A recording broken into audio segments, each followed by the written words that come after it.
And then Michael came in.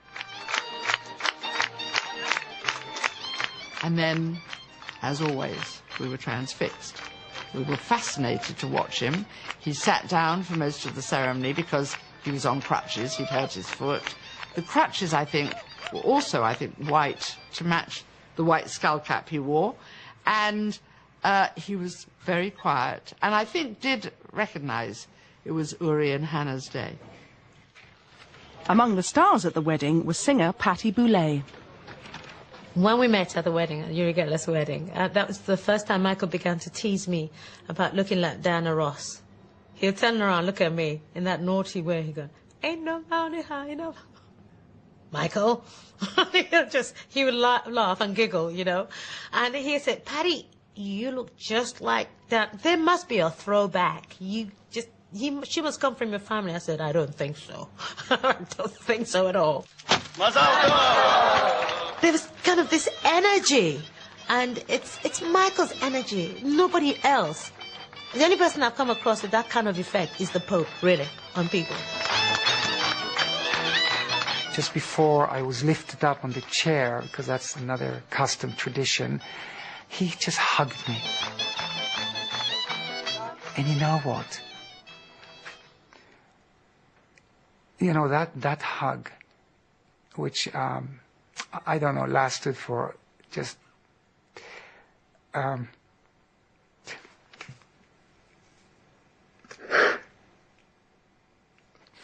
sorry.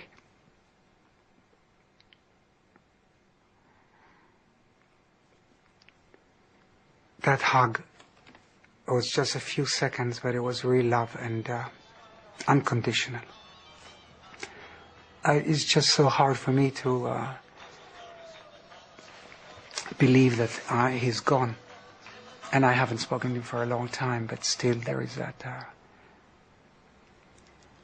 connection. And I comfort myself today, just weeks after his death, that he's there. He's up there.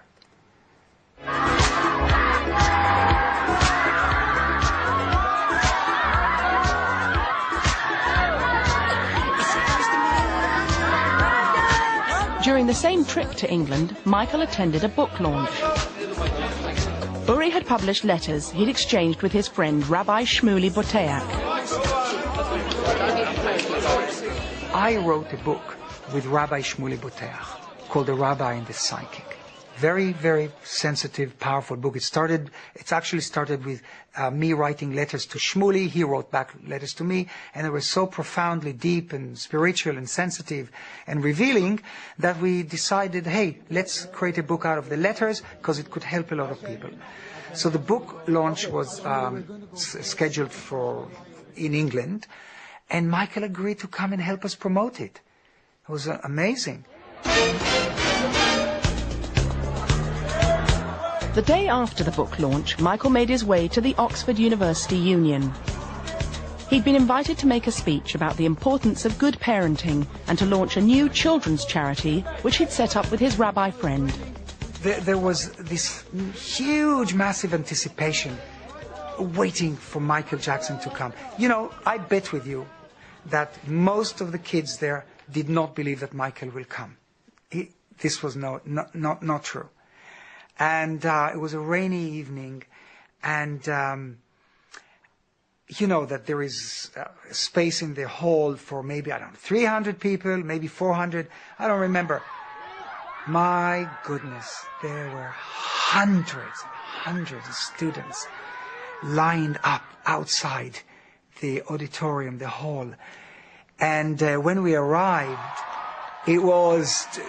some were clapping hands, some were shouting, some were running to take pictures.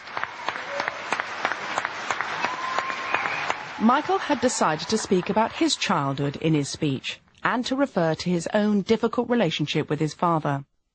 Author Jonathan Margolis had been with Michael as he travelled to Oxford from London.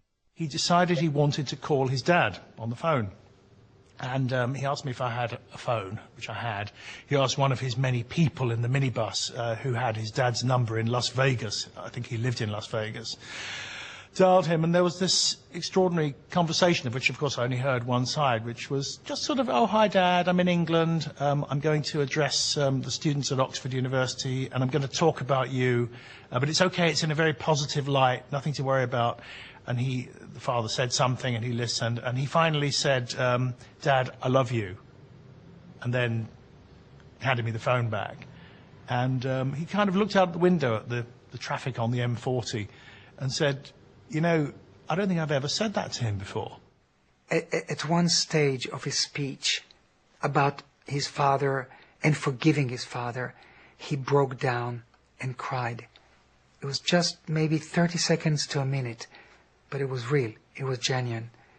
And Michael didn't cry in kind of public places, unless I'm wrong, but it was very, very emotional.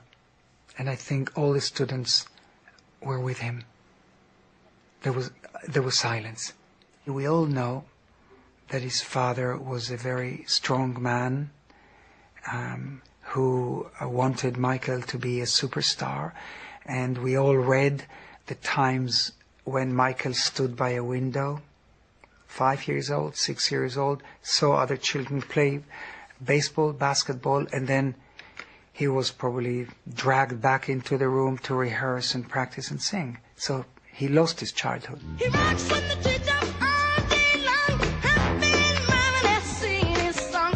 I thought about it on James Street. Down near the round and go tweet, tweet, tweet. Rock your robin, oh, rock, rock, rock your robin. Friends say it was his attempts to recapture his lost childhood that led to an obsession with Peter Pan. Hey! Theatre director Trevor Nunn met Michael in the 80s when he was seeking his advice about staging a new tour. When I was talking about the kind of staging that I'd done in a show called Starlight Express, he said, that's so much the kind of thing I want to do. I want to do something different. I want to be able to fly over the audience.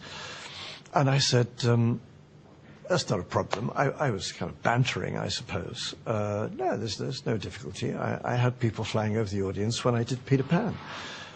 And it was like I had pressed a button that would give him an electric shock. Everything changed. He sat bolt upright. He grabbed the arms of the chair. He said, "You did Peter Pan?" I said, yeah, I directed it in London. Oh my God, you directed Peter Pan. And the excitement was just overwhelming. He jumped up, he walked around the room, he kept repeating, Peter Pan, oh my God, Peter Pan.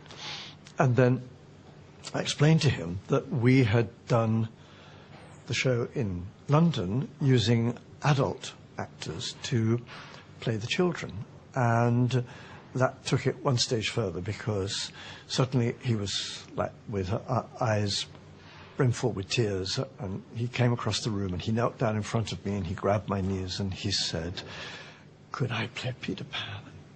Is it too late for me to play Peter Pan?" It was just the two of us in this huge room, and I've since wondered, well, how often could he reveal that childlike part of himself? And the discussion about Peter Pan not only released it, but I think it showed me that it was not so much a part that he wanted to play, it was the person he wanted to be. Uri would discover Michael's childlike qualities as their friendship grew stronger. A second visit to Uri in Britain was already being planned, to include a midnight shopping trip to Harrods and a private tour of Parliament. He sat down, and I said to him, "Hey, Michael, you can't sit here. Only elected people can sit in the House of Commons." He looked very bemused.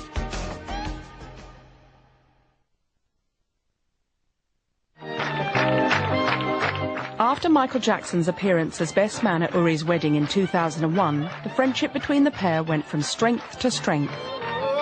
They would often talk on the phone. On more than one occasion, they discussed a proposal put forward by an American space enthusiast. I got an email